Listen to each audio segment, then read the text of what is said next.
Hey guys, I am Dr. Ananthi from Sri Ishwar College of Engineering, Department of CSE. Today we will be discussing about classes and object. This is the agenda for our today's session: class, object, access specifier and the pillars of hoops. Class is a blueprint or a template. So here is a car model and it is the general template of a car. You imagine I have given this template to any car manufacturer, how to build this, everything I have given. So what are the working model, how to manufacture it, its behavior, properties, everything I have given to a car manufacturer company. Then that car manufacturer company can create n number of cars like this. Yes, we can create any number of cars with this template or the blueprint which we have given. One more example we can discuss. I have a construction team. So I have given a blueprint of a house. With that blueprint, I supposed to create hundreds of houses, individual houses in a particular villa, which resembles the same. The color is going to change, that is depending on the house owner. But the template is going to be the same. So instead of doing repetition of work or doing again and again, I don't want to draw the blueprint and all, I'm giving a constant template or blueprint.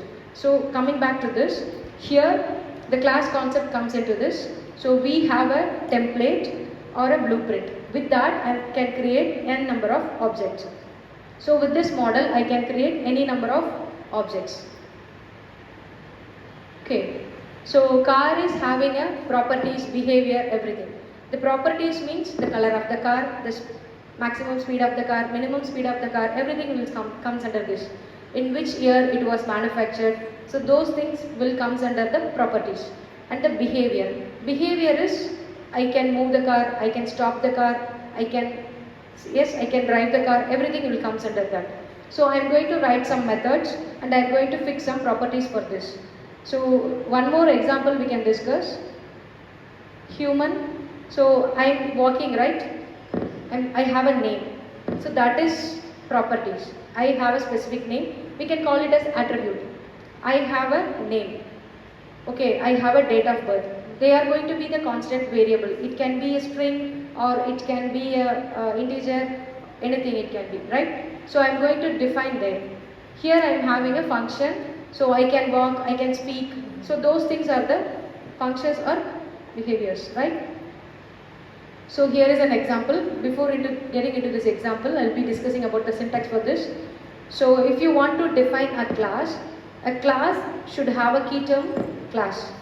Okay. In precedence to that, I can define or sometimes I may not define. That thing we will be discussing in the access specifier. So if I mention here as a public, this class can be accessible from outside, right? Anywhere. So this class is going to be the public class, right?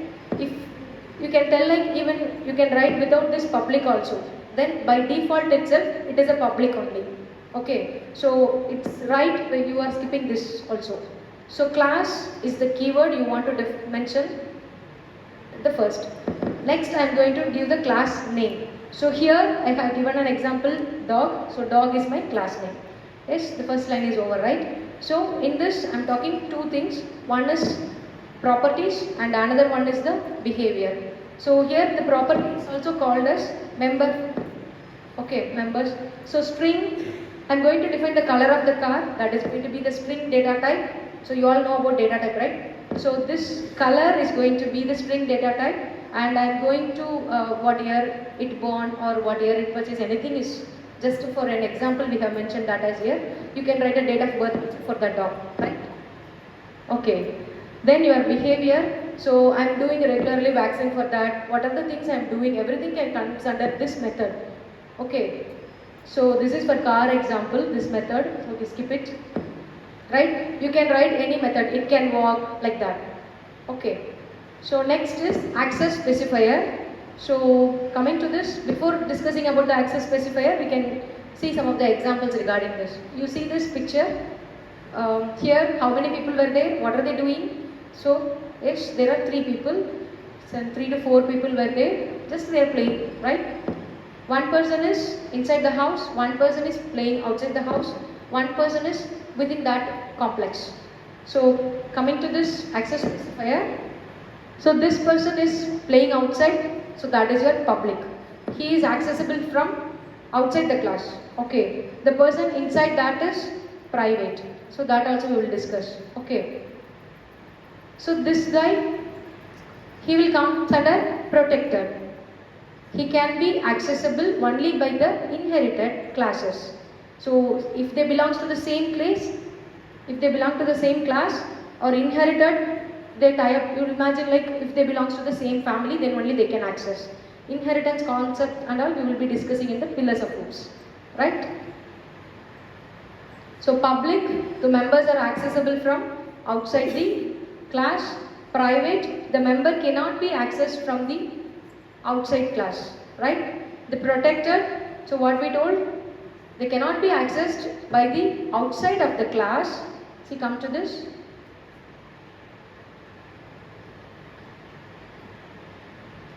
They cannot be accessed from outside of the class, but within that particular or inherited classes, they can access. You imagine, within that family or within that house, he is accessible. Yes, where he is playing, he is accessible within the house, but not from the outside of the house, which means he is protected, right? So that comes your protected. Clear? So here is an example of it. So class, I have given the class name as my class, and I'm having the public, I have defined some x, y, z, right? So this x is going to be the public, which means it can be accessible from anywhere outside the class. So outside of this class, I can call from anywhere, right? Like this, I can create a number of classes also in a particular program. Okay, we will be having more number of classes also. For an individual class, we can access more number of, create more number of objects also. Okay. So this y is going to be the private, which means it cannot be accessed from outside of the class. If I am calling, so here I have created my object. This is your object creation. I'll be telling you later. My object dot y. I'm calling this particular variable. I cannot access because it is not allowed. It is in the private, right? So here I have created an object. So far we have discussed about class we can access. So here comes object. I can create a number of objects I told you earlier. So here I have created an object, my object. So what is the name of my object? I have given my object, right? My class is my class. Whatever you have written, for this particular class, I am going to create an object. How I am going to create an object? See, if I want to call a person from CSE A section, how I will be telling? I will be mentioning the name of the class. With that, I will be calling the particular person like that. You imagine like that, right? So here I am calling this class.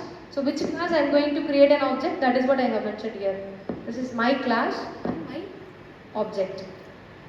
So after this, I am going to use this my object only. Whatever name I have given here, that is what I am doing.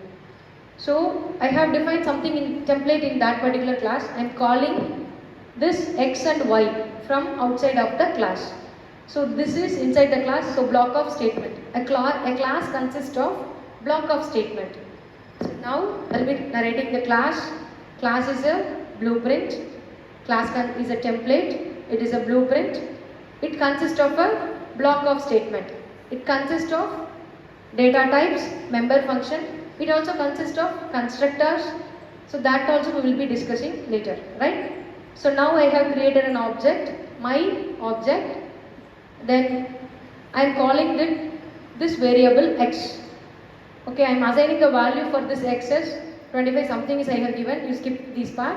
So this is accessible. This I can use because it is defined as a public, right?